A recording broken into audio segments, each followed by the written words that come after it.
अजीज है क्या लौह कलम तेरे हैं तो এই রকম রাজনীতি করা নেকির কাজ স্বাধীনতার পর থেকে নিয়ে আজ পর্যন্ত আমরা ভারতীয় সংবিধানে এরকম কোন সংবিধানই বানাতে পারলাম না যে রহমাতুল লিল আলামিন নবী মুহাম্মদুর রাসূলুল্লাহ সাল্লাল্লাহু আলাইহি ওয়াসাল্লামের শানে কোন কুকুর যদি বলে তাহলে তার জন্য যেন কি করা হয় তাকে যেন শাস্তি দেওয়া হয় তার জন্য যেন একটা কানুন বানানো হয় আইন পাস করা হয় আজ পর্যন্ত আমরা আইন পাস করতে পারলাম না আর আমরা রাজনীতি করছি ওই রকম রাজনীতি যদি আমরা করি তাহলে ওই রাজনীতি করে আল্লাহর দরবারে আমরা নেকি পাবো নচেত মসজিদে মসজিদে আর এই পাড়া ও পাড়া রাজনীতি করে কোনো লাভ নেই মুআজ্জাজ সামিনে কেরাম এই হচ্ছে মুসলমানদের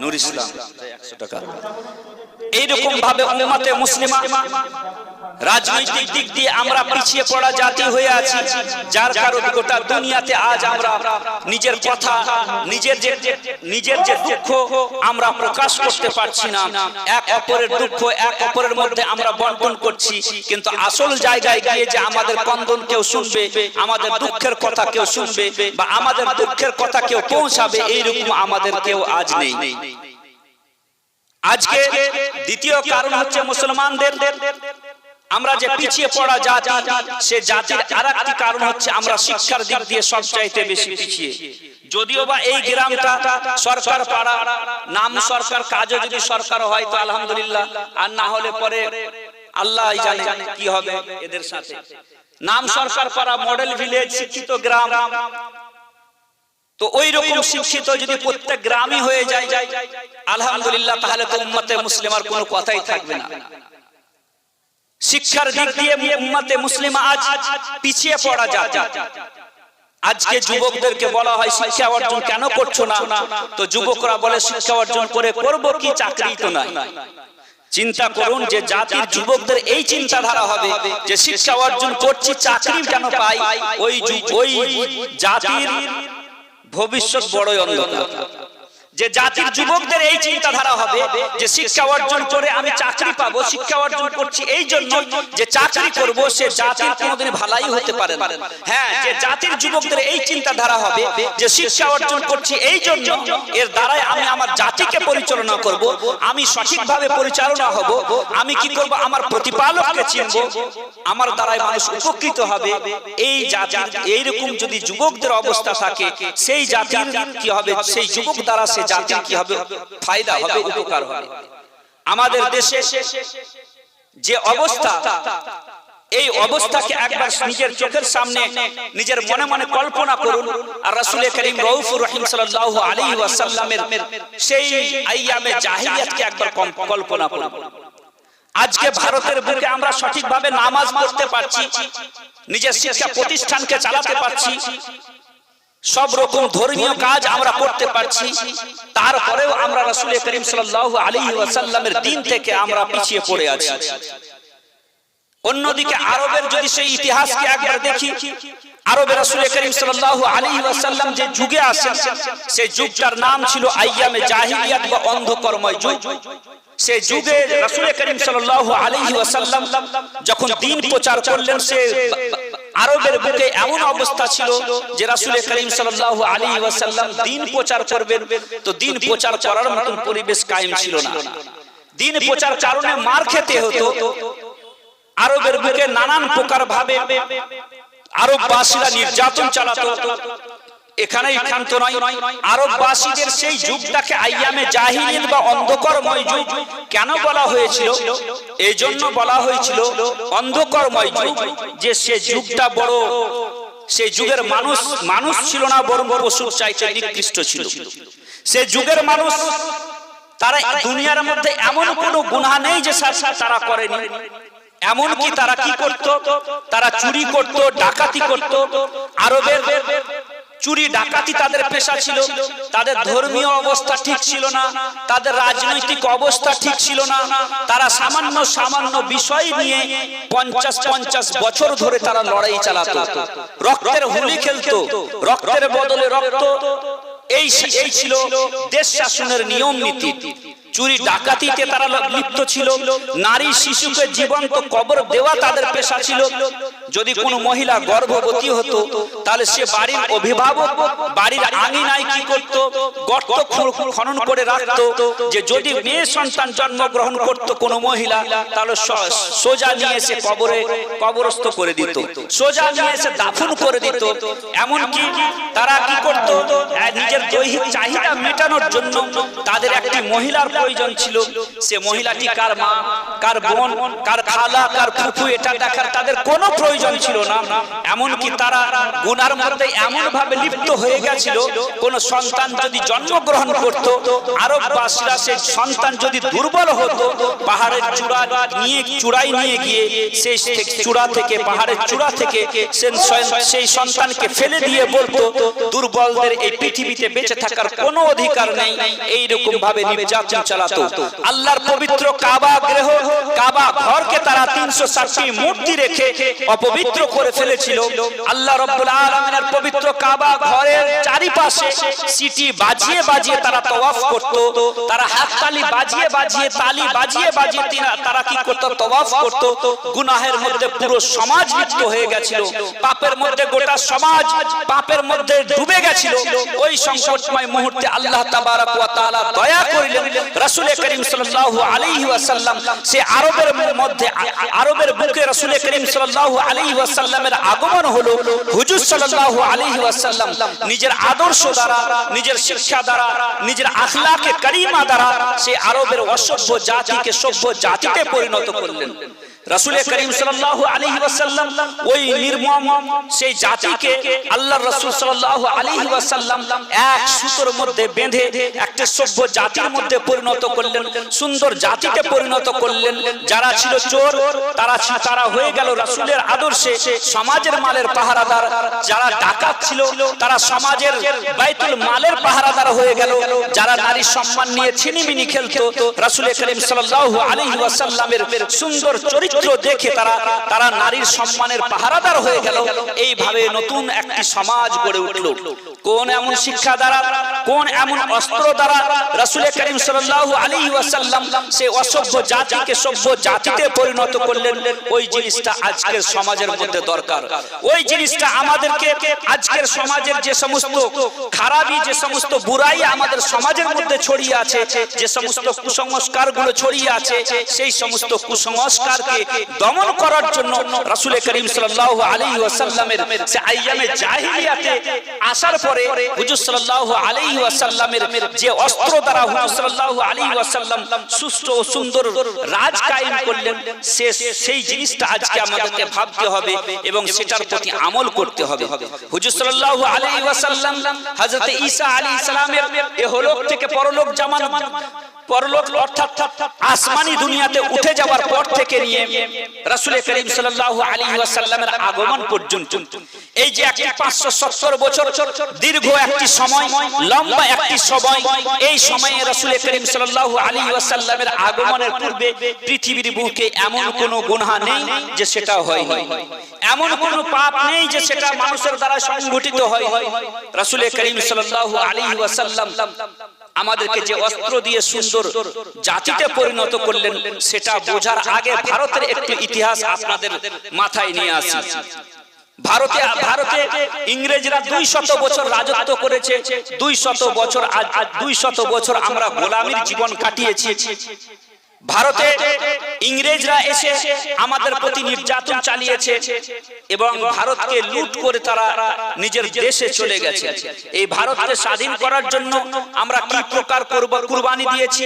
কেউ নিজের পিতাকে হারিয়ে, কেউ নিজের ভাইকে হারিয়ে, কেউ নিজের বাড়ি ঘরকে হারিয়ে, নিজের পিতা মাতা সকলকে হারিয়ে আমরা এই দেশকে কি করেছি, স্বাধীন করেছি।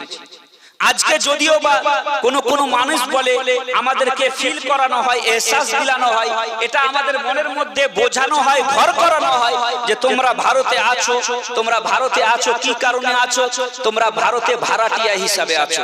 তোমাদের দেশ এটা নয়, তোমাদের দেশ তো পার্শ্ববর্তী যে সমস্ত মুসলিম দেশগুলো আছে সেই সমস্ত দেশগুলো তোমাদের। এইরকম আমাদের মুসলিম যুবকদের দিলের মধ্যে এইরকম কথা তাদের মনের মধ্যে এটা ঘর করানো হয়, অথচ তারা জানে না। ডক্টর ইকবাল বলেছেন, হাম ভি তামিরে ওতন মে হে বরাবর কে শরীক। दरो दीवार अगर तुम हो तो बुनियाद है हम। डॉक्टर इकबाल বলছেন এই হিন্দুস্তানকে সুন্দরভাবে সাজাতে আমরাও হচ্ছি সমান সমান অধিকারী।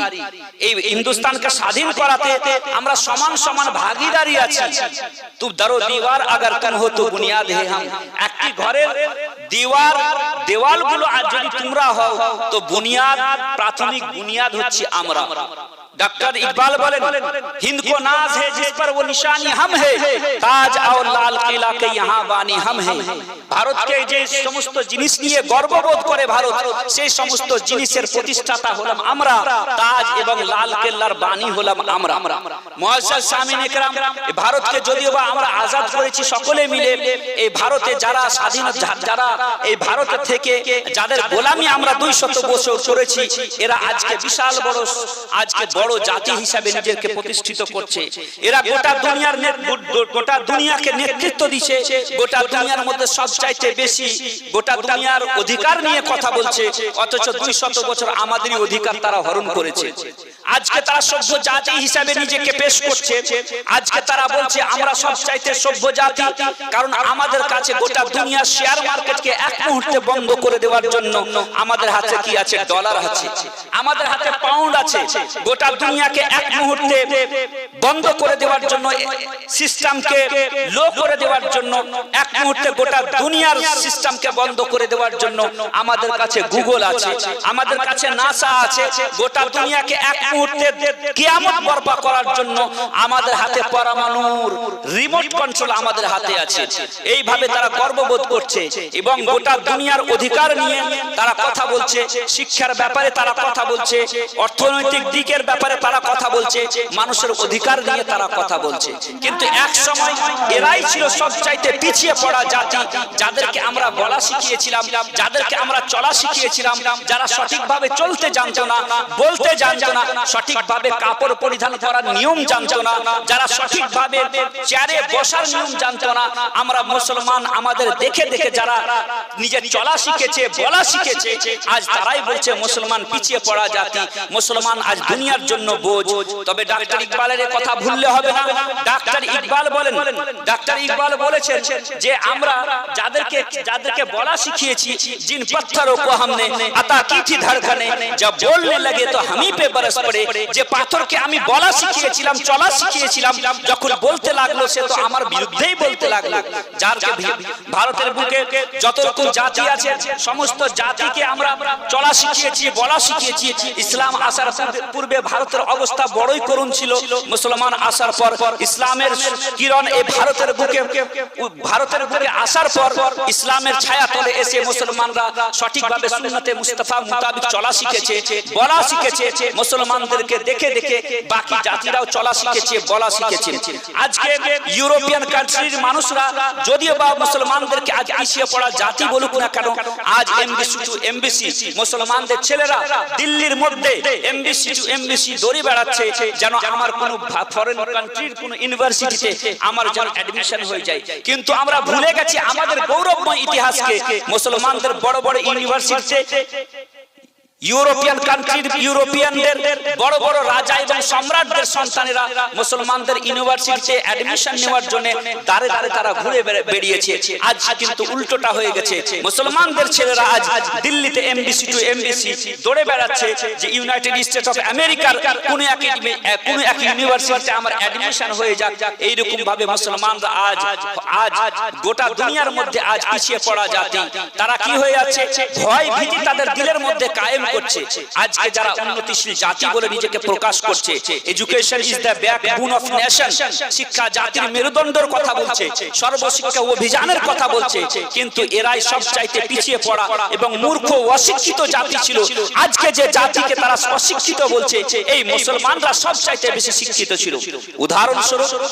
উদাহরণ আপনাদের সম্মুখে, ভারতের মধ্যে এই রকম নিয়ম ছিল, যে নিয়ম হচ্ছে এই যে কোন ব্যক্তি যদি কি করত, নিয়ম ভারতের বুকে এইরকম ছিল যে যারা উঁচু বর্ণের মানুষ, নিচু বর্ণের মানুষ ধর্মীয় কোন শ্লোক শুনে নিলে পরে তার কানের মধ্যে সীসা গলিয়ে ঢেলে দেওয়া হতো। এইরকম ভাবে ভারতে চলতো নির্যাতন। যারা ধর্মগুরু তাদের সন্তানরাই শুধু শিক্ষা অর্জন করত, তাছাড়া কেউ ধর্মীয় শিক্ষা অর্জন করতে পারত না। এই ছিল ভারতের নিয়ম এবং নীতি, এই ছিল ভারত ভারতের মধ্যে আইন, এর বিপরীত আপনি ইউরোপিয়ান কান্ট্রির মধ্যে চলে যান, ইউরোপিয়ানদের মধ্যে এই নিয়ম ছিল, যারা উঁচু বর্ণের মানুষ, যারা চার্চের ফাদার থাকতো, যারা চার্চের ধর্মগুরু থাকতো, তাদের সন্তানেরাই শুধু শিক্ষা অর্জন করত, তাছাড়া কোনো মানুষ শিক্ষা অর্জন করতে পারতো না। যদি তাছাড়া কোনো মানুষ শিক্ষা অর্জন করে নিত তাহলে তাকে নানান প্রকার শাস্তি দেওয়া হতো। ইউরোপের বুকে, ইংল্যান্ডের বুকেও এইরকম নিয়ম কানুন চালু ছিল। সেই যুগেও যারা চার্চের লোক থাকতো, সেই যুগে চার্চের লোকের হাতের সমস্ত কিছু কি থাকতো, আইনি ব্যবস্থা তাদের হাতে থাকতো। এখনো কি আছে, এখনো ইউরোপের মধ্যে বহু এমন দেশ আছে যে দেশের মধ্যে চার্চের যারা ফাদার বা সিস্টার বা নান হয়, তাদের হাতে ধর্মীয় সাথে সাথে আইনি ব্যবস্থাও তাদের হাতে থাকতো। আজও ইংল্যান্ডে রানীর ব্যবস্থা আছে, সম্রাট রানী এখনো মহারানীর ব্যবস্থা আছে। এইরকম ভাবে নির্যাতন চলত। শিক্ষা অর্জন করা বড়ই পাপ ছিল। শিক্ষা অর্জনকারীদেরকে শাস্তি দেওয়া হতো। দুনিয়ার বুকে রাসূল করিম সাল্লাল্লাহু আলাইহি ওয়াসাল্লামের আগমনের পূর্বে হযরত ঈসা আলাইহিস সালামের আসমানি দুনিয়া যাওয়া এবং হুজুর সাল্লাল্লাহু আলাইহি ওয়াসাল্লামের আগমনের এই মধ্যবর্তী সময় 570 বছরের মধ্যে এই রকম জিনিসগুলো ঘটে যায়। পৃথিবীর বুকে এই রকম নানান প্রকার জিনিস ঘটে। এইরকম একটি জিনিস ঘটে গেল, আজকে বলছে যে মুসলমান অশিক্ষিত জাতি, মুসলমানরা শিক্ষা জানে না, মুসলমানরা পিছিয়ে পড়া জাতি, এরা বলা জানে না, লেখা জানে না, পড়া জানে না, নোংরা জায়গায় এরা বসবাস করে। এটা ভুল ধারণা, ভুল কথা। শুনুন, একটা পৃথিবীর বুকে ঘটনা ঘটে যায়। সে ঘটনাটি হচ্ছে একটা মহিলা সর্বপ্রথম ইনকিলাব নিয়ে আসে। কারণ হচ্ছে শিক্ষা এমন একটা জিনিস, শিক্ষা যে জাতির মধ্যে আছে, যদি কোনো জাতির মধ্যে শিক্ষা না থাকে, জ্ঞান না থাকে, এডুকেশন না থাকে, তাহলে সে জাতি যতই ধন সম্পদ ওয়ালা হোক না কেন, যতই টাকা পয়সা ওয়ালা হোক না কেন, সে জাতি কোনোদিন উন্নতি করতে পারে না। কারণ হচ্ছে এই শিক্ষা যে হলো জাতির মেরুদণ্ড। শিক্ষা নিয়ে আসে ইনকিলাব, শিক্ষা নিয়ে আসে পরিবর্তন, শিক্ষা নিয়ে আসে মানুষকে প্রকৃত মানুষ রূপে গড়ে তোলে শিক্ষা। একটি নারী, সে শিক্ষার ইনকিলাব নিয়ে আসলো, শিক্ষার মধ্যে পরিবর্তন নিয়ে আসার জন্য সে কি করলো, ইংল্যান্ড থেকে গিয়ে রোমে গিয়ে কিছু দর্শন শিখলো, কিছু ফিলোসফি শিখে সে কি করলো, নিজের দেশে আবার ফিরে আসলো। নিজের দেশে, নিজের গ্রামে ফিরে আসার পর সে মহিলা, সে লেডিটি কি করতে লাগলো, জাতিকে শিক্ষা দিতে শুরু করলো, জনগণকে জ্ঞান দিতে শুরু করলো, শিক্ষা দিতে শুরু করলো। যখন চার্চের লোকেরা জানতে পারলো যে একটি মহিলা জাতিকে শিক্ষা দিতে শুরু করেছে, একটি মহিলা জাতিকে অন্ধকার থেকে আলোয় নিয়ে আসতে শুরু করেছে, তখন চার্চের লোকেরা হেটিপেটিয়া নামক সেই মহিলাকে গ্রেফতার করলো। গ্রেফতার করার পর সেই মহিলার জন্য কিরূপ ভয়ঙ্কর শাস্তি নির্ধারিত করা হয়েছিল, যে সেই নারীকে উলঙ্গ করা হোক, তারপরে তার শরীর থেকে চামড়াকে খুলে নেওয়া হোক, তারপরে সেই মহিলাকে আগুনে নিক্ষেপ করা হোক। হেটিপেটিয়া নামক সেই মহিলার দোষ কি ছিল? তার দোষ এটাই ছিল যে সে শিক্ষা অর্জন করেছিল, সে জ্ঞান অর্জন করেছিল, সে মানুষের মধ্যে পরিবর্তন নিয়ে আসার চেষ্টা করেছিল। ভারতের বুকেও শিক্ষার প্রতি পাবন্দি লাগানো হয়েছিল, আরবের বুকে শিক্ষার প্রতি পাবন্দি লাগানো হয়েছিল, ইউনান ও রোমে শিক্ষার প্রতি পাবন্দি লাগানো হয়েছিল, যাকে বর্তমান পৃথিবীর মানুষ যে সময়টাকে আইয়ামে জাহিলিয়া বা অন্ধকারময় যুগ বলে জানে। আমি তো এটাই বলবো যে বর্তমান ইন্টারনেটের যুগ, সকলের হাতে মোবাইল এবং সকলের হাতে গুগলে গিয়ে আপনি ডার্ক এজ সার্চ করুন এবং সার্চ করার পর যখন আপনি সাইটসে যাবেন, তখন দেখবেন যে বিভিন্ন সাইটসে যাবেন, তখন দেখতে পাবেন যে সেই যুগে অনেক মানুষ ছিল যারা চাইছিল যে শিক্ষা অর্জন করব, জ্ঞান অর্জন করব, মানুষের মতো মানুষ হব, নিজের প্রতিপালককে চিনব, কিন্তু সেই যুগের ভয়ঙ্কর শাস্তির ভয়ে তারা শিক্ষা অর্জন করতে পারেনি। এমন সংকটময় মুহূর্তে আল্লাহ তাবারক ওয়া তাআলা এই মানব জাতির প্রতি কি করলেন, দয়া করলেন এবং ইসলামের কিরণ প্রস্ফুটিত হলো। এবং গারে হিরাতে হযরত জিবরাইল আমিন রাসূল করিম সাল্লাল্লাহু আলাইহি ওয়াসাল্লামের দরবারে এসে আরজ করিলেন, ইকরা বিসমি রাব্বিকাল্লাযী খালাক। হে নবী, পড়ুন আপনার প্রতিপালকের নামে যিনি সৃষ্টি করেছেন। যখন ভারত শিক্ষার প্রতি পাবন্দি লাগাই, আরব শিক্ষার প্রতি পাবন্দি লাগাই, ইউনান ও রোম শিক্ষার প্রতি পাবন্দি লাগাই, এমন সংকটময় মুহূর্তে হযরত জিবরাইল আমিন রাসূল করিম সাল্লাল্লাহু আলাইহি ওয়াসাল্লামের দরবারে গারে হিরাতে এসে আরজ করিলেন, ইয়া রাসূলুল্লাহ, পড়ুন আপনার প্রতিপালকের নামে যিনি সৃষ্টি করেছেন, আর এই ঘোষণা সমগ্র মানব জাতিকে শুনিয়ে দিন।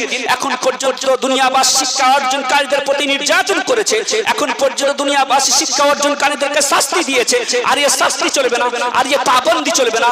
এখন ইসলামের আগমন ঘটেছে, এখন ইসলাম দুনিয়াবাসীকে শিক্ষাও দিবে, গবেষণা করার জন্য সূচনাও দিবে, রিসার্চ করার জন্য বুদ্ধিও দিবে, যে হে মানব জাতি, তুমি যদি শিক্ষা অর্জন করতে চাও, তুমি যদি জ্ঞান অর্জন করতে চাও, তুমি যদি নিজের জীবনের মধ্যে পরিবর্তন নিয়ে আসতে চাও, তাহলে তোমরা সর্বপ্রথম আসমানের উচ্চতার প্রতি গবেষণা করো, জমিনের নিচু স্তরের প্রতি গবেষণা করো, চন্দ্র সূর্যের উদয় অস্তের প্রতি গবেষণা করো, দিন রাত্রির আসা যাওয়ার প্রতি তোমরা গবেষণা করো, সমুদ্রের অতল গহরের প্রতি রিসার্চ করো।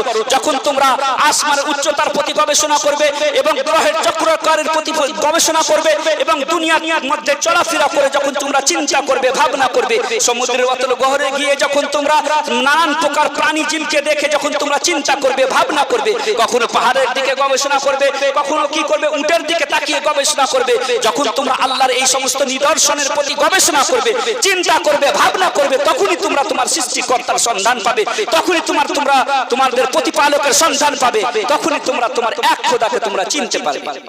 আরববাসীরা রাসূল করিম সাল্লাল্লাহু আলাইহি ওয়াসাল্লামের কথা শুনে যখন রাসূলের প্রতি ঈমান নিয়ে এসেছিল, তো দেখা ছিল সেই আরবের মুসলমানরা, সেই সংক্ষিপ্ত ছোট ছোট অল্প সংখ্যক মুসলমানরা আরব থেকে নিয়ে আফ্রিকার গহীন কোণ পর্যন্ত ইসলামের পতাকাকে উড়িয়েছিল।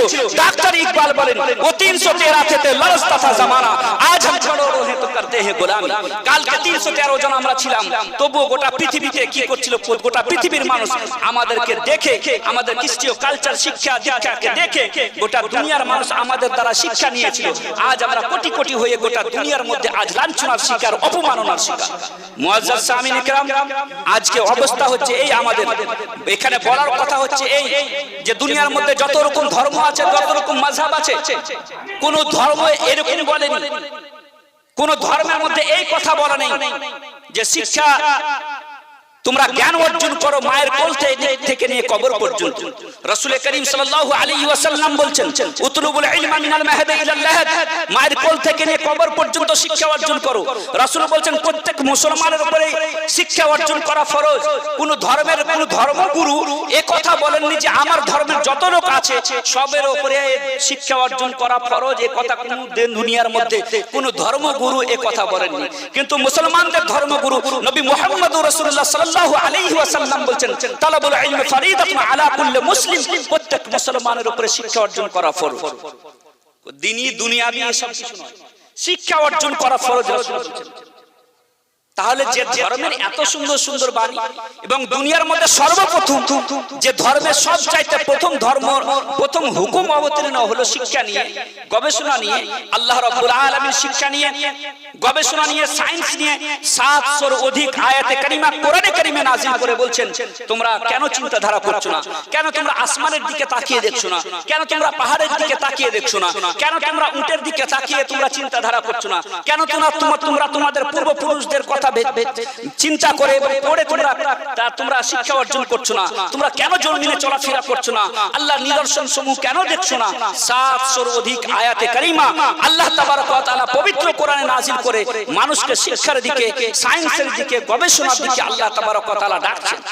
কিন্তু আজ আমরা কোরআন থেকে দূরে, আমরা শিক্ষা থেকে দূরে। মাদ্রাসা তো কায়েম করেছি, কিন্তু মাদ্রাসা কায়েম করে দিয়েছি, কিন্তু মাদ্রাসাতে যে আমরা পড়াশোনা করাবো ছেলেদেরকে, এই কিন্তু চিন্তাধারা আমাদের মধ্যে নেই। আমরা যে দ্বীনি শিক্ষা অর্জন করাবো এই চিন্তাধারা আমাদের মধ্যে নেই। এই হচ্ছে দুনিয়ার অবস্থা, দুনিয়ার মুসলমানদের অবস্থা। তো যে জাতির মধ্যে শিক্ষা থাকবে না, আপনারা তো আমার থেকে ভালো জানেন, সে জাতি কোনোদিন উন্নতি করতে পারবে? জীবনে করতে পারবে না। সে জাতি যতই বড় হোক না কেন, হ্যাঁ আমেরিকা এবং ইউরোপের মতো, আমেরিকা এবং ইংল্যান্ডের মতো হয়তো উন্নতি করতে পারে, কিন্তু আমেরিকা এবং লন্ডনের মতো আপনি বলবেন তারাও তো শিক্ষিত, তারা কি উন্নতি করেনি? আমি বলবো হ্যাঁ উন্নতি করেছে, কিন্তু আমেরিকা এবং লন্ডন, ইংল্যান্ড যদিও বা শিক্ষার দিক দিয়ে উন্নতি করেছে, তারা উন্নতি করার পর ওই রকম উন্নতি করেনি। যদি আজকে তারা শিক্ষার দিক দিয়ে সঠিকভাবে সঠিক শিক্ষা তাদের মধ্যে থাকতো, তাহলে হাজার হাজার মানুষের উপরে পরমাণু ফেলে লাখ লাখ মানুষকে তারা মুহূর্তের মধ্যে শেষ করে দিত না। তাদের মধ্যে শিক্ষার যদি সঠিক শিক্ষার নীতিমালা, সঠিক শিক্ষার আদর্শ থাকতো, রাসূল করিম সাল্লাল্লাহু আলাইহি ওয়াসাল্লামের আদর্শ থাকতো, তাহলে কিন্তু হিরোশিমা নাগাসাকিতে 1945 এর 6 আগস্ট পরমাণু ফেলে হিরোশিমাকে তাবাহ বরবাদ করে দিয়েছে। আমরা কি ভুলে গেছি সেই ইতিহাস? যে জাতির মধ্যে শিক্ষা থাকবে এবং শিক্ষার সাথে সাথে আদর্শ থাকবে, সে জাতির শিক্ষা